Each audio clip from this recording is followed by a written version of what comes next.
means lambda by 2, and distance between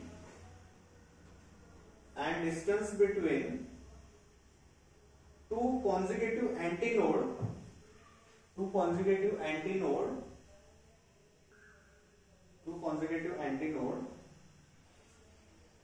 is lambda by 2, lambda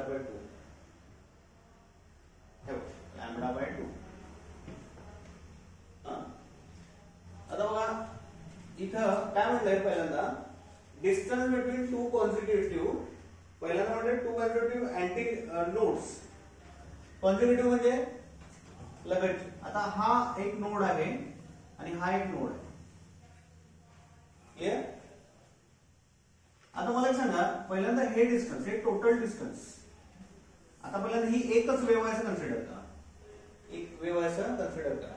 हे distance आपण काय म्हणतो प्रोग्रेसिव्ह वेव्ह मध्ये? त्या डिस्टन्सला आपण लॅम्बडा म्हणतो. काय म्हणतो? लॅम्बडा. त्या डिस्टन्सला आपण लॅम्बडा म्हणतो. ठीक आहे.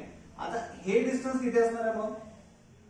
डेफिनेटली लॅम्बडा बाय 2 असणार आहे, लॅम्बडाचा हाफ असणार आहे.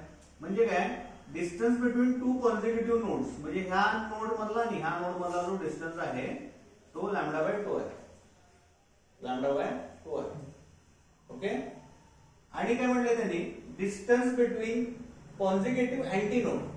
आता इथे एक अँटीनोड आहे, इथे एक अँटीनोड आहे. हे डिस्टन्स किती असणार आहे? अगेन ह्याच्या हाफच आहे ना, ते लॅम्बडाच्या हाफच आहे, लॅम्बडाच्या हाफच आहे. This is also lambda by 2. Draw this figure. This is also lambda by 2. This is the property number 4. So property number 5. Property number 5. Nodes and antinodes. Nodes and antinodes.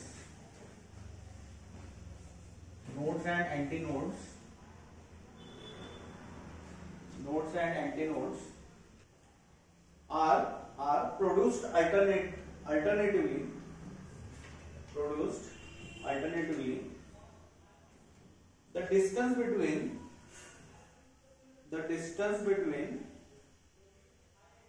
परत रिपीट करतो, node and antinodes are produced alternatively.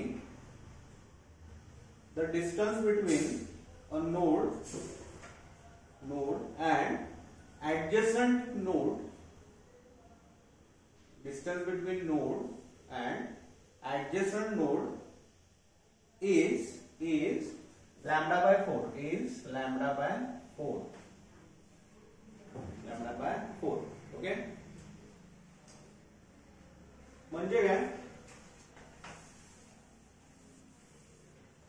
तुमचा ज्यावेळी stationery wave form होते त्यावेळी पहिल्यांदा node create होतो, नंतर anti node create होतो, परत नोड क्रिएट होतो, अँटी नोड क्रिएट होतो, नोड क्रिएट होतो. That is alternating process. हे काय होतं, अल्टरनेटिव्हली क्रिएट होत असतं, node anti node, node anti node, like this. आता त्यांनी काय म्हटलंय, एका नोड मधला आणि विथ रिस्पेक्ट टू जो सेकंड येणारा जो अँटी नोड आहे त्याचं डिफरन्स आहे ते किती असते, लॅम्बडा बाय 4 असतं. आता कसं लॅम्बडा बाय 4 असतं, तर टोटल डिस्टन्स किती आहे आपलं, लॅम्बडा वेव्हलेंथ एवढं टोटल, ह्या याच्यापासून ह्या पॉइंट पर्यंत एका टोटल वेव्ह किती आहे, लॅम्बडा आहे. ओके. हाफ किती होतं, लॅम्बडा बाय 2. ओके. म्हणजे दोन नोड मधला डिस्टन्स होतं लॅम्बडा बाय 2. आणि आता नोड टू अँटी नोड मधला डिस्टन्स त्याच्या पण हाफ होणार, म्हणजे काय, pi by lambda by 2 divided by 2 होणार आहे. कारण ह्याच्या परत हे हाफ डिस्टन्स आहे ना, इथं हे बघा, ह्याच्या परत हे हाफ डिस्टन्स आहे, ह्याच्या हाफ डिस्टन्स आहे, ह्याच्या हे टोटल लॅम्बडा बाय 2 आहे, त्याच्या पण हाफ आहे. ओके. म्हणजे हे किती होणार, लॅम्बडा बाय 4. हे किती होणार, लॅम्बडा बाय 4. म्हणजे हे डिस्टन्स किती असणार आहे, node to anti node is lambda by 4, lambda by 4. Okay. समजते? त्या तुम्ही ड्रॉ केलेल्या फिगर मध्ये पण दाखवा, distance between node and anti, lambda by 4.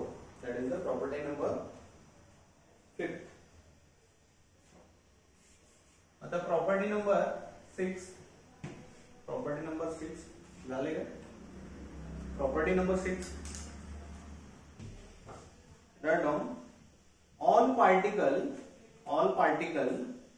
between adjacent nodes, all particle between adjacent nodes, all particle between adjacent nodes त्याच्या bracket मध्ये टाकायचं that is one loop, that is one loop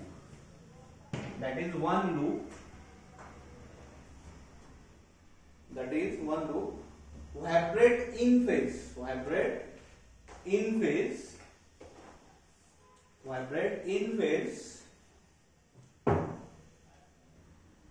there is no progressive change of phase, एक मी त्याला example दिलं होतं. एक rubber band आपण बांधला होता, rubber band in between two fix walls, एक रबर बँड बांधला होता असा.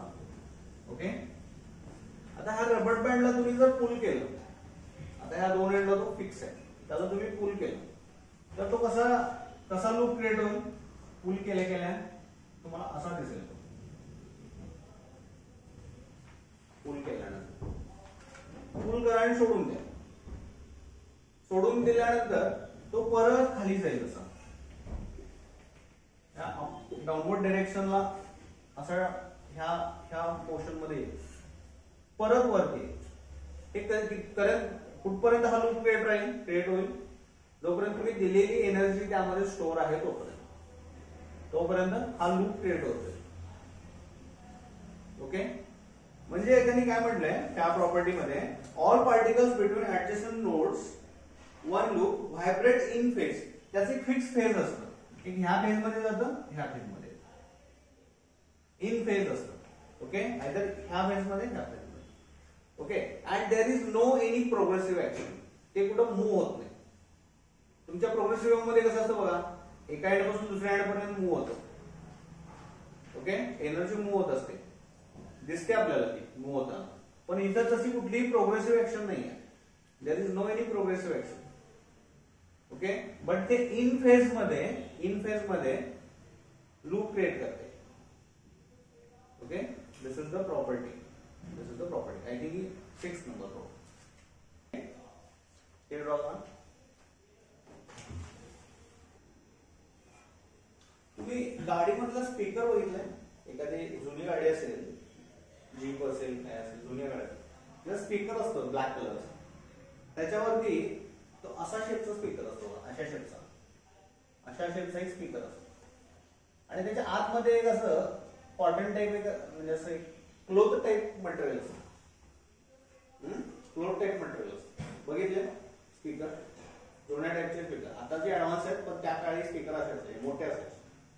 ओके, ज्यावेळी ते तुम्ही ऑन कराल त्यावेळी ते असे थोडेसे बाहेर फ्लक्च्युएट व्हायचे. ओके, त्याचे थोडेसे फ्लक्च्युएट व्हायचे. ते वरचं जे क्लोथ आहे ते काय व्हायचं? फ्लक्च्युएट व्हायचं. ओके, आता इथं आपण काय देतो? त्याला साऊंड एनर्जी देतो.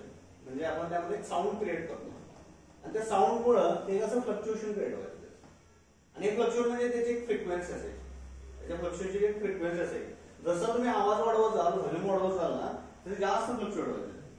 फ्रिक्वेन्सी वाढायची त्याची फ्लक्च्युएशन. तर साऊंड कमी करा, फ्रिक्वेन्सी कमी व्हायची. ओके, इमॅजिन आठवतंय, बघितलंय अशा टाईपचा स्पीकर. त्याचा एक आपल्याला एक्झाम्पल घ्यायचं आहे, म्हणून मी तुम्हाला सांगितलं कसं असतो. ठीक आहे, इथे प्रॉपर्टी. आता पुढचा पॉईंट बघायला harmonic and overtones. Next point is harmonic and overtones. So next point. So the properties of stationary wave is over. So next point, harmonic and overtone. Harmonic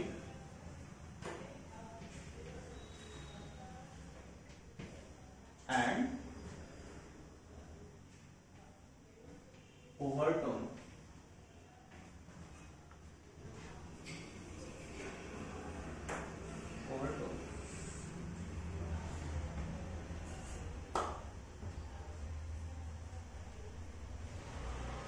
Okay, तर एक आपल्याला एक्सपेरिमेंट करायचं आहे, imaginary experiment. Okay, तर त्याची काय, मी तुम्हाला आता जो स्पीकर सांगितला तो स्पीकर आहे असा समजा, इमॅजिन करा अशा टाईपचा स्पीकर आहे.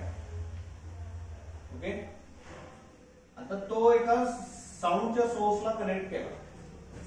ओके, साऊंडच्या सोर्सला कनेक्ट केला आणि काय केलं, त्याच्यावरती एक अशी स्टिक अटॅच केली. त्याच्यामध्ये एक स्टिक अटॅच केली. कसली, छोटीशी प्लास्टिकची असेल कसली. त्या स्ट्रिंगला एक स्ट्रिंग बांधली. काय बांधली, स्ट्रिंग बांधली. And that string connected with rigid bond.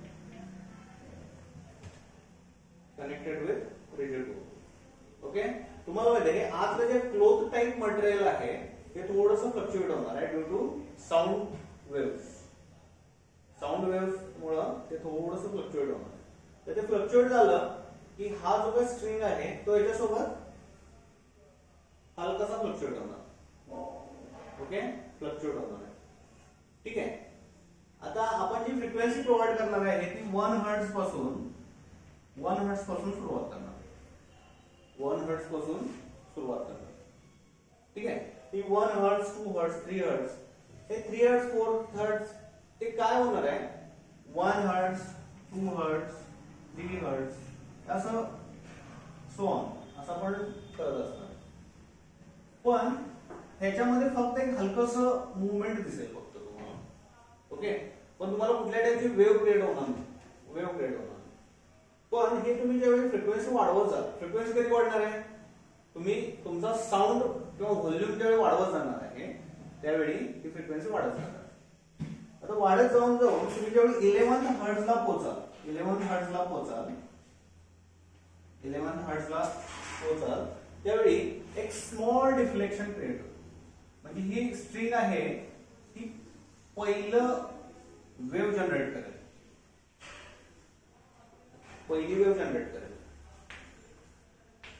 Okay, म्हणजे ही जी काही स्ट्रिंग आहे ती अशी फ्लक्च्युएट होईल अबाउट मीन पोझिशन. हे कुठपर्यंत, 11 हर्ट्झला. ओके, आता ह्या 11 हर्ट्झ जी व्हॅल्यू आहे, 11 हर्ट्झ ही जी व्हॅल्यू आहे त्या व्हॅल्यूला फंडामेंटल फ्रिक्वेन्सी म्हणायचं. काय म्हणायचं, फंडामेंटल फ्रिक्वेन्सी. काय फंडामेंटल फ्रिक्वेन्सी का, तर ह्या फंडामेंटल फ्रिक्वेन्सीला वी गेट स्टँडिंग वेव्ह और स्टेशनरी वेव्ह. 1 हर्ट्झला आपल्याला मिळाली का, नाही मिळाली. 2 हर्ट्झला मिळाली, 3 हर्ट्झला. हे एक्सपेरिमेंटली प्रूव्ह केलेलं आहे, एक्सपेरिमेंटली प्रूव्ह झालेलं आहे.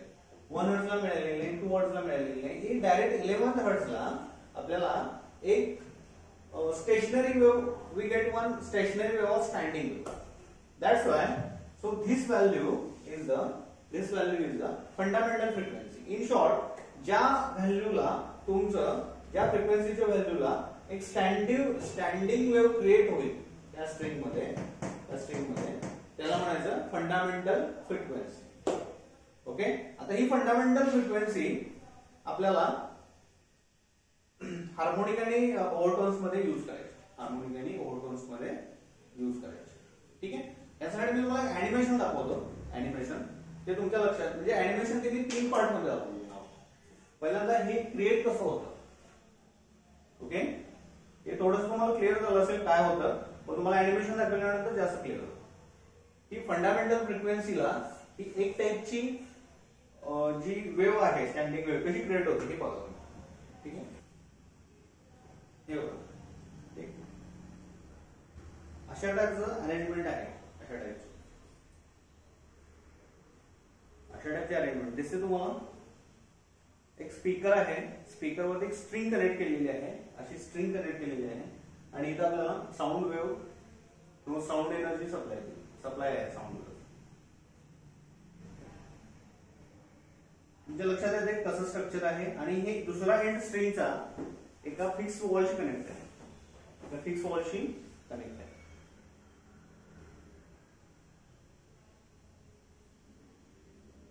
आता जसं ही फ्रिक्वेन्सी वाढत जाईल यात छोटीशी मुवमेंट क्रिएट व्हायला लागेल. अशी छोटीशी मुवमेंट क्रिएट व्हायला लागेल. दिसते. आता आता हे काय करतायत, आतले जे काही जे असं कोड टाइप स्ट्रक्चर आहे ते असं फ्लक्च्युएट होते. दिसते तुम्हाला फ्लक्च्युएट होताना? दिसते? मास्क, ब्लॅक मास्क दिसते तुला फ्लक्च्युएट होताना? ओके. त्यानंतर ही फ्रिक्वेन्सी जशी ते वाढवत जाते 1 हर्ट्ज, 2 हर्ट्ज, 3 हर्ट्ज, 11 हर्ट्जला ज्यावेळी जाईल, ओके, आता 5 हर्ट्जला पण असं फ्लक्च्युएशनच होते. ज्यावेळी ते 11, आता इथे व्हॅल्यू पण दिले त्यांनी कोपऱ्यामध्ये 5 हर्ट्ज, 6 हर्ट्जला काय होईल, ज्यावेळी ते 11 हर्ट्जला जातील ना त्यावेळी काय होईल बघा, एक अशी स्टँडिंग वेव्ह क्रिएट व्हायला लागेल. दिसते? स्टँडिंग वेव्ह क्रिएट व्हायला लागेल. 11 हर्ट्ज व्हॅल्यू आहे कोपऱ्यामध्ये, एक स्टँडिंग वेव्ह क्रिएट झाली. दिसते तुम्हाला सगळ्यांना? ओके. आणि ही जी काय स्टँडिंग वेव्ह आहे, आता पुढचा पोर्शन परत दाखवतो. आता ह्या व्हॅल्यूला एक अशी तुमची स्टँडिंग वेव्ह किंवा स्टेशनरी वेव्ह क्रिएट होईल आणि ही व्हॅल्यू जी असेल ती असेल तुमची fundamental value of frequency. Okay, clear? आता हे फंडामेंटल फ्रिक्वेन्सीची डेफिनेशन द्यायच्या आधी तुम्हाला एक काही हार्मोनिक्स आणि ओव्हरटोन्स बद्दल एक स्टेटमेंट आहे ते घ्या. ओके, राईट नाउ क्रिएट तुम्हाला क्लिअर झालं की कसं एक्सपेरिमेंटेशन होणार आहे, कशी फ्रिक्वेन्सी क्रिएट होणार आहे आणि कशी वेव्ह जनरेट होणार आहे, फॉर्म होणार आहे stationary wave. Okay. when string or an air column, एखादी स्ट्रिंग असेल किंवा एखादा एअर कॉलम असेल, string or an air column is set into vibration, string or an air column is set into vibration by means the waves are reflected from the ends. When string or air column is set into vibration by some means, the waves are reflected form of ends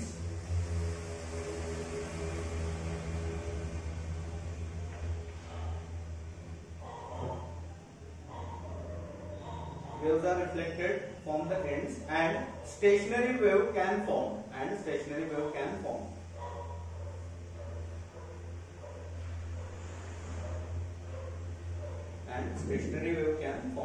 म्हणजे काय, काही मीन्सचा use करून ज्यावेळी तुम्ही vibrations create कराल त्यावेळी एखाद्या particular इन्स्टंटला अशी वेव्ह फॉर्म होईल. ओके. आता म्हणा फंडामेंटल फ्रिक्वेन्सी. आता फंडामेंटल फ्रिक्वेन्सीचं मी तर स्टेटमेंट लिहितोय. Fundamental frequency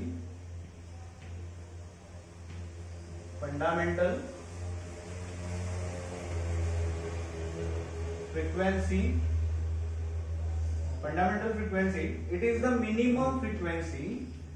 It is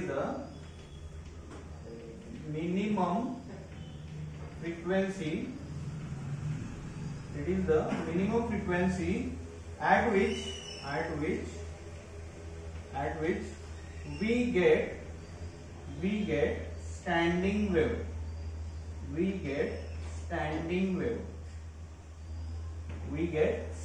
wave.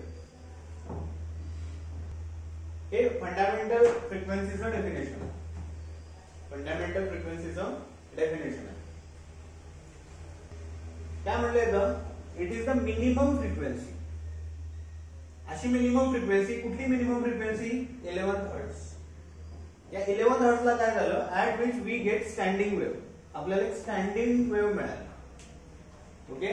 पहिल्यांदा 1 to 10 मिळाली नाही, त्यामुळे ह्या 1 to 10 तुमच्या काय म्हणतो आपण त्याला फ्रिक्वेन्सी नाहीये, फंडामेंटल फ्रिक्वेन्सी नाहीये. Fundamental frequency 11 hertz. का 11 हर्ट्ज? कारण तिथे मला स्टँडिंग वेव्ह मिळाली किंवा स्टेशनरी वेव्ह मिळाली.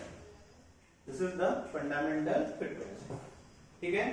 आता पुढचा पॉइंट आहे हार्मोनिक. आता हार्मोनिक काय असतं?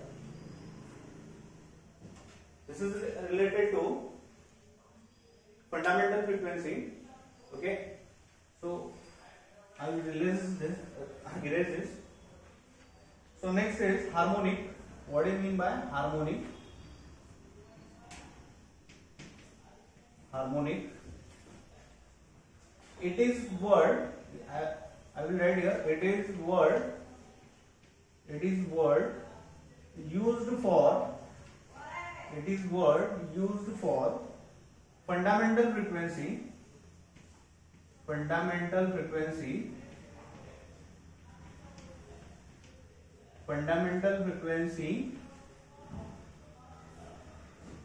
and its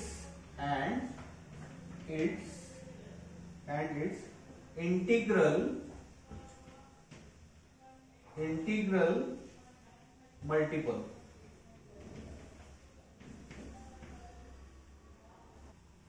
याचा मीनिंग सांगतो तुम्हाला. It is the word. हा वर्ड कुठे यूज केला जातो?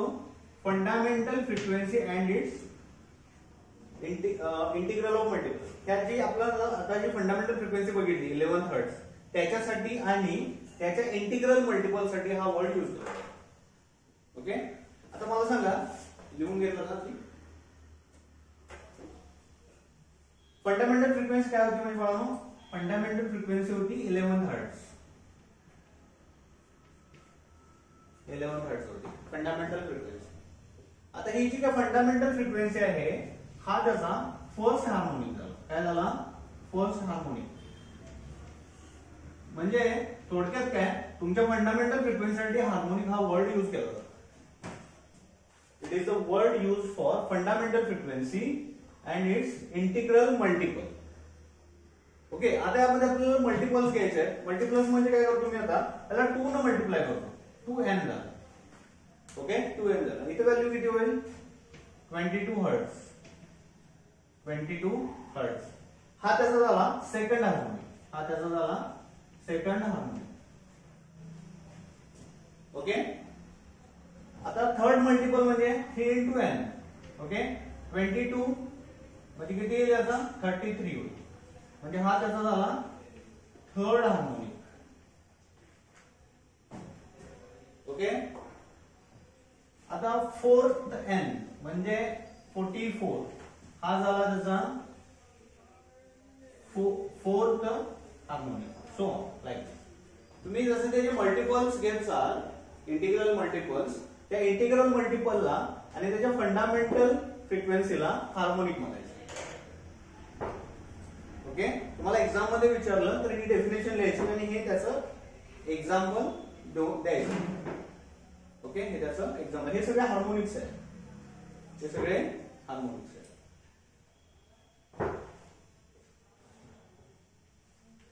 ओके, आता एक्सपेरिमेंट थोडा आपला पुढे कंडक्ट करू. Same experiment. तुम्हाला हार्मोनिक पर्यंत क्लिअर झालं? हार्मोनिक काय असतं हे बघा. हा तुमचा एक्सपेरिमेंट कसा कंडक्ट केलाय मी बघितलं तुम्ही. म्हणजे आता तुम्हाला मी अॅनिमेशन दाखवलं. आता काय करायचं आहे आपल्याला? याची फ्रिक्वेन्सी वाढवत जायचं.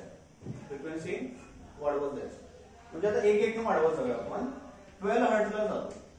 12 हर्ट्जला ज्यावेळी तुम्ही 12 हर्ट्जला जाताय ना, ही जी काय स्टँडिंग वेव्ह क्रिएट झालेली आहे ही व्हॅनिश होऊन जाते, निघून जाते. तुम्ही फंडामेंटल फ्रिक्वेन्सी मधून बाहेर पडता. त्यामध्ये एक व्हॅल्यू वाढते, 1 हर्ट्ज व्हॅल्यू वाढते. त्यावेळी ही तुमचा जो काय स्टँडिंग वेव्ह आहे ही निघून जाते. फक्त तुमचं राहतं ओरिजिनल स्ट्रिंग, ही फक्त नॉमिनल व्हायब्रेट होत जाते. नॉमिनल म्हणजे ही स्ट्रिंग आहे नॉमिनल व्हायब्रेशन परत सुरू. तुम्ही 13 हर्ट्ज केलं परत नॉमिनल व्हायब्रेशनच राहते.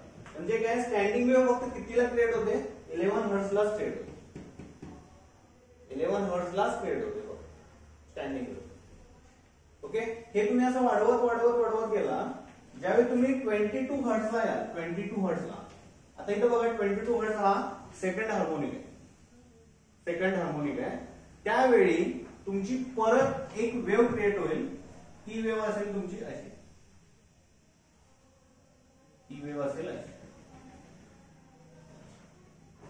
एक फुल वेव्ह क्रिएट होईल. कितीला? 22 हर्ट्जला. ओके, आता 22 हर्ट्झच्या पुढे गेला तर परत स्टॉप होईल. 23 ला गेला ना, 23 हर्ट्झला, तर परत ही व्हॅनिश होऊन जाईल, कारण तुम्ही सेकंड हार्मोनिक क्रॉस केला. सेकंड हार्मोनिक क्रॉस केलाय, परत ते स्ट्रिंग दिसायला लागेल तुम्हाला, नॉमिनल स्ट्रिंग दिसायला लागेल जी नॉमिनल व्हायब्रेशन करते. ओके, समजतं तुला? हा, परत ती नॉमिनल व्हायब्रेशन करते, अशी एक स्ट्रिंग दिसायला लागेल तुम्हाला. ठीक आहे. त्यानंतर असं तुम्ही 24, 25, 26 असं वाढवत गेला तर एक फेज, आता तुम्ही थर्ड हार्मोनिकला याल ना 33 हर्ट्झला, त्यावेळी इथं तुम्हाला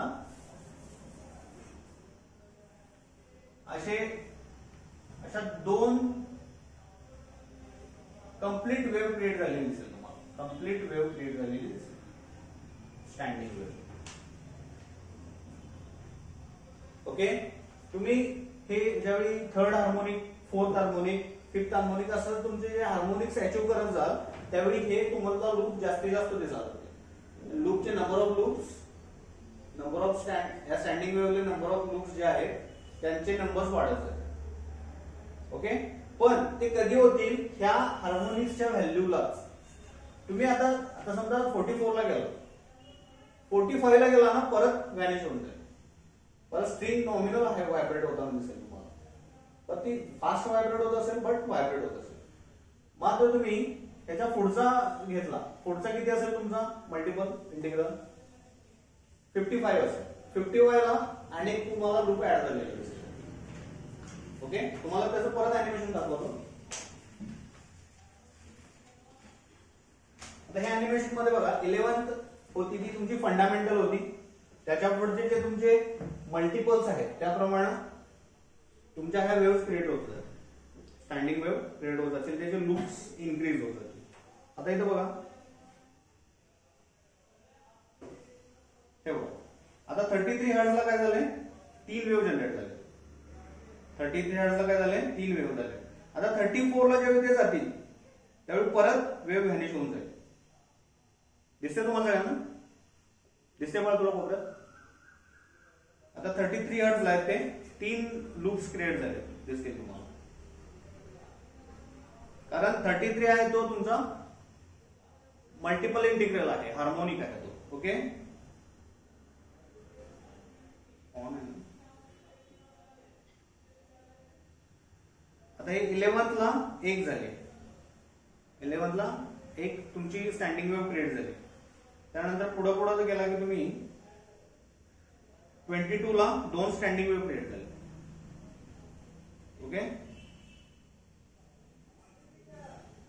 आता बघा पुढं 23 आलं तर परत निघून जाते, ते वेव्ह व्हॅनिश होऊन जाते. 23 ला परत वेव्ह व्हॅनिश होऊन जाईल. थोडं ऑब्झर्व करा, वेळ लागेल. ऑलरेडी ते एक्सप्लेनेशन पण करतात, त्यामुळे मी ते एक्सप्लेनेशन म्यूट केले, त्यामुळे स्लो होते. आता बघा कितीला गेले ते वेव्ह कॅन व्हॅनिश झाली 23 हर्ट्झला. 33 ला परत वेव्ह आली, म्हणजे ते मल्टिपल वाढत गेला. 33 ला नंतर 33 च्या पुढे गेली की परत वेव्ह व्हॅनिश होते. आणि त्या लूप्स किती क्रिएट झाले बघा? 3 लूप्स. म्हणजे loop number of loops increase होत चालले जसे तुमचे हे हार्मोनिकचे व्हॅल्यू वाढत चालले. Okay, clear? आता हे झालं हार्मोनिक. आता ओव्हरटोन्स काय असतं हे झालं हार्मोनिक. आता पुढचा वर्ड आहे overtones. What is mean by overtones? Okay, so I have write here ओव्हरटोन्स.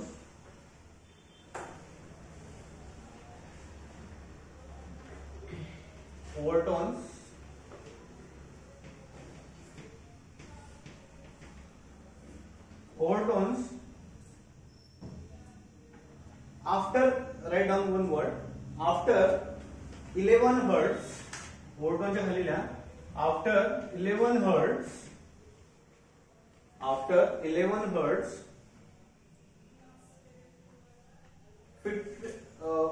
frequency, 11 hertz frequency, after 11 hertz frequency, vibration will stop, and then not vibration, ते इरेज करा. Standing wave stop. Standing wave will stop.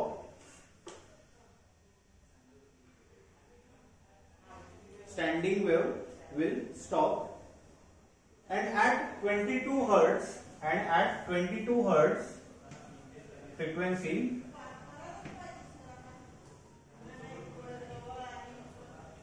again standing wave appearing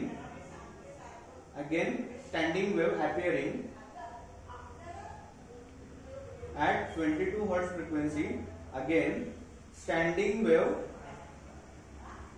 appearing. म्हणजे 22 hertz ला काय झालं, एक standing wave create झाली, परत तुम्ही त्याच्या पुढे गेला ते व्हॅनिश झाली, 22 ला परत अपीयर झाली. ओके, ही अशी प्रोसेस आहे. ओके, आणि ह्या प्रोसेसला ओव्हरटोन म्हणायचं. काय म्हणायचं? ओव्हरटोन्स. त्या प्रोसेसला काय म्हणायचं? ओव्हरटोन्स प्रोसेस. ओके, फंडामेंटल तुमचे जे मल्टिपल इंटिग्रल्स आहेत, त्या मल्टिपल इंटिग्रल्सला जी अपीयर होणे, परत व्हॅनिश होणे, अपीयर होणे, परत व्हॅनिश होणे, या प्रोसेसला आपण ओव्हरटोन्स म्हणतो. काय म्हणतो? Overtones. Okay, so write down definition of overtone. आता डेफिनेशन घ्या ओव्हरटोनची. Definitions of overtones. First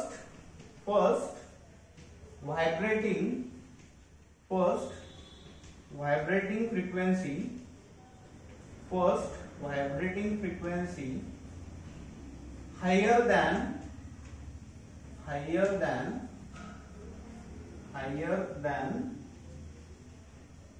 the fundamental frequency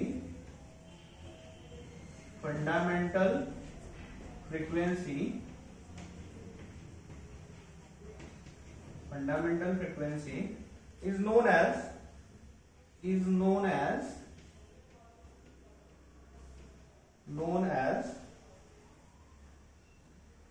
first overtone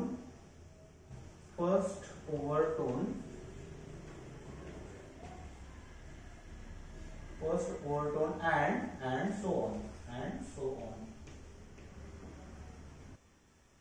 आता बघा, n is equal to, इथं सांगतो मी तुम्हाला, n is equal to 11 hertz असतं.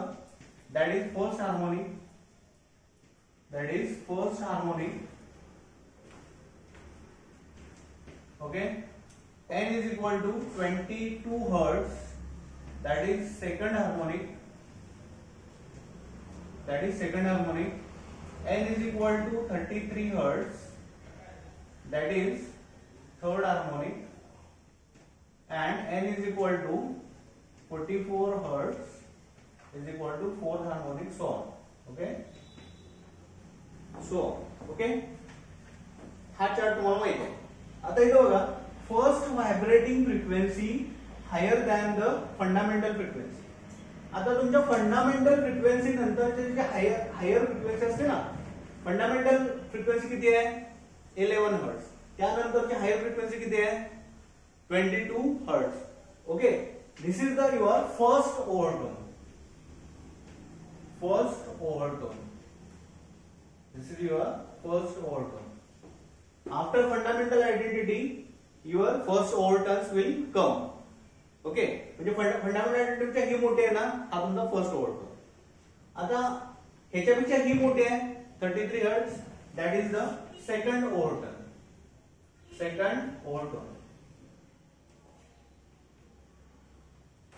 आता ह्याच्यापेक्षा ही मोठी आहे, दॅट इज थर्ड ओव्हरटोन.